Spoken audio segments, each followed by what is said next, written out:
श्री शंभो शिवजातस्य मुद्रा द्यौरीव राजते यदनकस्य विनोलेखा वर्तते कस्य नोपरी. शिवपुत्र श्री शंभूराजे यांची राजमुद्रा सूर्याच्या तेजाप्रमाणे आकाशी शोभते आहे. लोकांच्या कल्याणाकरिता तिचा अंमल सर्वत्र गाजणारा आहे. त्यासाठी ही मुद्रा सदैव प्रकाशमान आहे. ही राजमुद्रा केवळ शिक्का नव्हती, ती होती स्वाभिमानाची जाज्वल्य घोषणा. ती होती अन्यायावर तुटून पडणाऱ्या सिंह गर्जनेची साक्ष. ही राजमुद्रा आहे त्या ज्वालाज्वलंत तेजस्वी इतिहास पुरुषाची, धर्मवीर आणि स्वराज्य रक्षक छत्रपती संभाजी महाराजांची. सह्याद्रीचा छावा तो शिवरायांचा पुत्र गोड, रक्तामध्ये सळसळे स्वराज्याची ओढ. मोगल कापले थराथरा ज्यांचे नाव ऐकून, असा मर्द मराठा संभाजी गेला इतिहास घडवून. 100 युद्धे लढला पण हरला नाही एकही, देह अर्पिला मातीसाठी झुकले नाही कधी मानही. मराठा म्हटलं की छत्रपतींचं स्वराज्य डोळ्यासमोर उभं राहतं, आणि स्वराज्य म्हटलं की स्वराज्याचे 3 तेजस्वी कोण आपल्यासमोर उभे राहतात. ते म्हणजे स्वराज्य संकल्पक शहाजीराजे भोसले, स्वराज्य संस्थापक छत्रपती शिवाजी महाराज आणि स्वराज्य रक्षक स्वराज्याचे दुसरे छत्रपती धर्मवीर संभाजी महाराज. स्वराज्य हा केवळ भूभाग नव्हता, तर तो एक विचार होता, एक संस्कार होता, एक नैतिक अधिष्ठान होतं. स्वराज्याला योग्य वळण देणाऱ्या राजमाता जिजाऊ ज्यांनी शिकवण दिली, परस्त्री ही माते समान, ही केवळ एक ओळ नव्हती, तर स्वराज्याची नैतिक मर्यादा होती. 14 मे 1657 पुरंदर किल्ल्यावर श्री भवानी मातेच्या कृपेने शंभूराजांचा जन्म झाला. त्यांची आई सईबाई आणि वडील शिवाजी महाराज. भवानी मातेच्या प्रसादाने जणू प्रचंड दुर्गच जन्मला होता. परंतु वयाच्या अवघ्या 2ऱ्या वर्षी आईचं छत्र हरपलं. परंतु जिजाऊ आऊसाहेबांच्या संस्कारांनी हा बालक सिंहासारखा घडला. वयाच्या अवघ्या 9व्या वर्षी त्यांना ओलीस म्हणून मिर्झाराजे जयसिंग आणि दिलेर खानाच्या छावणीत राहावे लागले व पुरंदराच्या तहाप्रमाणे तसेच त्यांना शिवाजी महाराजांसोबत इतक्या लहान वयात आग्र्याला जावे लागले. परंतु बादशहा औरंगजेबाच्या 50व्या वाढदिवसानिमित्त भरलेल्या आग्र्यातील दरबारात शिवाजी राजांचं तेज आणि प्रखरता पाहून शंभूराजांच्या मनातील स्वराज्याप्रतीचा शिवविचार अधिक दृढ झाला. आजची पिढी थोड्याशा संकष्टात सुद्धा खचून जाते, पण शंभूराजांनी वयाच्या अवघ्या 9व्या वर्षी आग्र्याच्या कैदेतून सुटका करून घेतली. वयाच्या 14व्या वर्षी बुधभूषण सारखा संस्कृत ग्रंथ त्यांनी लिहिला. त्यांनी लहान वयातच संस्कृत, फारसी, हिंदी, मराठी, इंग्रजी अशा अनेक भाषा आत्मसात केल्या. पुढील काळात हळूहळू स्वराज्याची घडी नीट बसू लागली होती. परंतु 3 एप्रिल 1680 ह्या दिवशी छत्रपती शिवाजी महाराजांचं महानिर्वाण झालं आणि स्वराज्याच्या संघर्षाचा काळ सुरू झाला. मुघल, इंग्रज, पोर्तुगीज, सिद्धी, आदिलशाही, कुतुबशाही आणि राजा चित्तेवरायासारख्या शत्रूंनी स्वराज्याला चहूबाजूंनी घेरलं होतं. मुघल बादशहा औरंगजेब 5 लाखांची विशाल फौज घेऊन स्वराज्यावर चाल करून येत होता. अशा परिस्थितीत हिंदवी स्वराज्य आता डगमगणार असं सर्वांना वाटत होतं. परंतु छत्रपती शिवाजी महाराजांनंतर स्वराज्याचे दुसरे छत्रपती म्हणून शंभूराजे गादीवर बसले. लाखो मावळ्यांच्या शौर्यातून, पराक्रमातून आणि बलिदानातून रायगडावर दिमाखात उभ्या असलेल्या 32 मण सोन्याच्या सिंहासनावर शंभूराजे विराजमान झाले. 16 जानेवारी 1680 रायगडावर संभाजी महाराजांचा राज्याभिषेक झाला.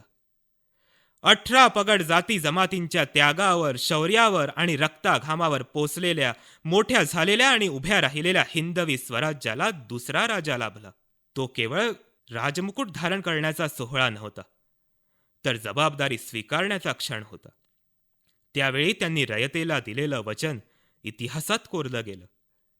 आम्ही लढू आमच्या अखेरच्या क्षणापर्यंत. मग आमची मुंडकी छाटली जाऊन निर्माल्य बनून जरी काळाच्या पायावर पडली तरी बेहत्तर. ही केवळ घोषणा नव्हती, तर आयुष्यभर पाळलेलं व्रत होतं. संभाजीराजे हे एकमेव असे योद्धा होते ज्यांनी औरंगजेबाच्या प्रचंड सामर्थ्याला 9 वर्षे झुंज दिली. रयतेला दिलेलं हे वचन त्यांनी शेवटपर्यंत पाळलं. आपल्या पराक्रमाच्या जोरावर अल्प काळात मराठा साम्राज्याचा विस्तार आणि राखण त्यांनी केली. एका हातात तलवार आणि दुसऱ्या हातात लेखणी असणारा हा राजा जगातील सर्वात सुसंस्कृत राजा होता.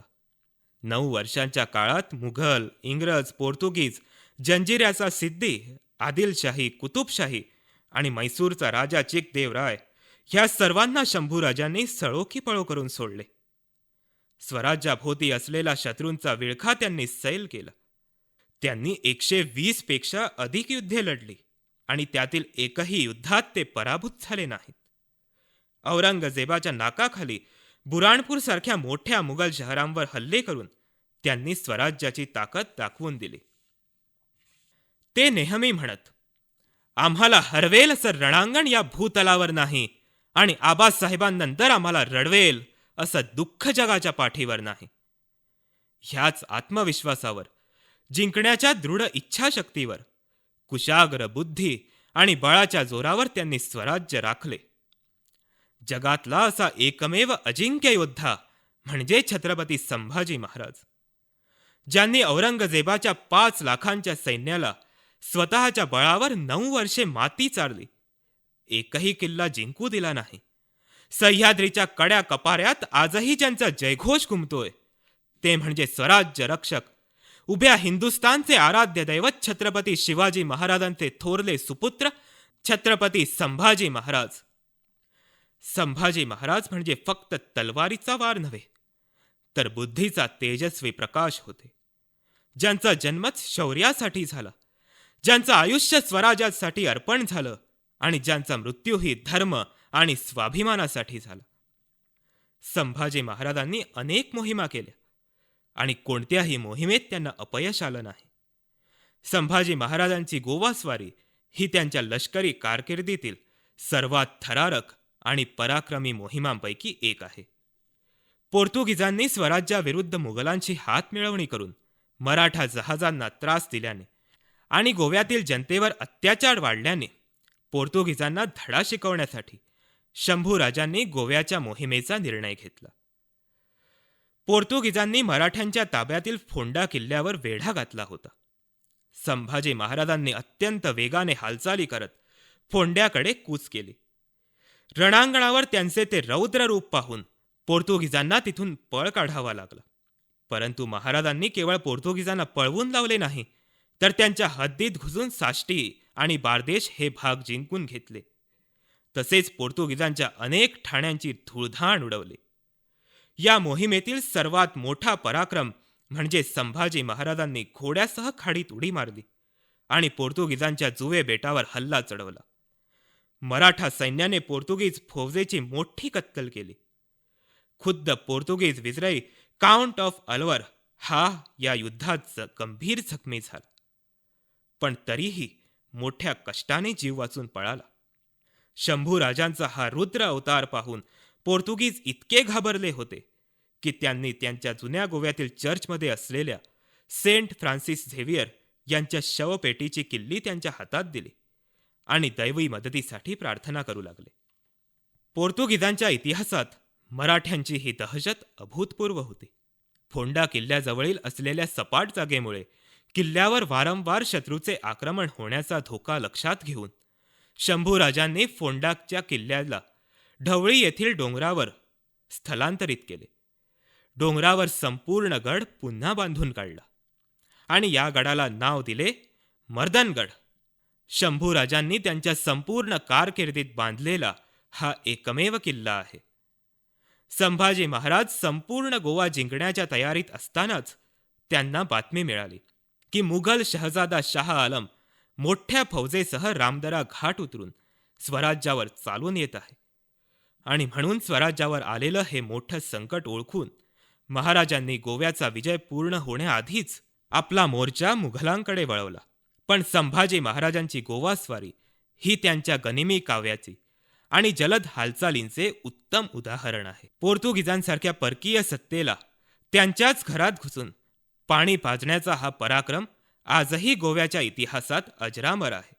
हिंदवी स्वराज्याच्या इतिहासातील अत्यंत वेदनादायी पण तितकाच अभिमानाचा दिवस म्हणजे 11 मार्च, छत्रपती संभाजी महाराज यांचा स्मृतिदिन. अद्वितीय पराक्रम, अपार विद्वत्ता आणि धर्मनिष्ठता यांचे तेजस्वी प्रतीक म्हणजे संभाजी महाराज. 2 फेब्रुवारी 1689 संगमेश्वर येथे ते बेसावध असताना अचानक औरंगजेबाचा सरदार मुकर्रब खान याने 5,000च्या विशाल फौजेनिसी त्यांच्यावर हल्ला चढवला. संगमेश्वरच्या त्या लढाईत सर्व मावळ्यांनी शंभूराजांना वाचवण्यासाठी आपले प्राण पणाला लावले, परंतु शत्रूची संख्या 15 पटीने जास्त असल्याने त्यांना यश आले नाही. तरीही सिंहाचा छावा लढत होता, पण त्यांचा मेहुणा गणोजी शिर्के मुघलांना फितूर झाल्याने फितुरीमुळे विश्वासघाताने संगमेश्वरात त्यांना कैद करण्यात आलं. औरंगजेबाने त्यांना कैद करून 40 दिवस त्यांचा अमानुषपणे छळ केला. त्यांचे डोळे काढले, जीभ छाटली, नखं उपटली, हातपाय तोडले, अंगावरची कातडी सोलून काढली. तरीही त्यांच्या मनाची शक्ती कोणीही मोडू शकले नाही. त्यांच्यावर धर्मांतर करण्यासाठी दबाव आणण्यात आला, पण त्यांनी शरणागती पत्करली नाही. ह्या असह्य वेदनेमध्येही त्यांनी मनोमन प्रार्थना केली, हे देवा, आता मरण द्याल तर ते तरी मानाचे द्या, थोराचे द्या. मराठांच्या राजाला शोभेल अशा मरणाने तरी या संभाजीला मरू द्या. धर्मांकरिता प्राणांची आहुती देऊ द्या. संभाजी महाराजांनी त्या असह्य यातना सहन केल्या, पण औरंगजेबासमोर झुकले नाहीत. औरंगजेबाने त्यांना प्रश्न केला, कहाँ रखा है तुमने स्वराज का खजाना? ह्यावर त्यांनी उत्तर दिलं, स्वराज्यासाठी जान कुर्बान करणाऱ्या लाखो मावळ्यांच्या काळजात ठेवलाय खजिना. शेतातून वाहणाऱ्या पाटात, भाज्यांच्या देटात आणि आया बहिणींच्या निरागस हसण्यात ठेवलाय खजिना.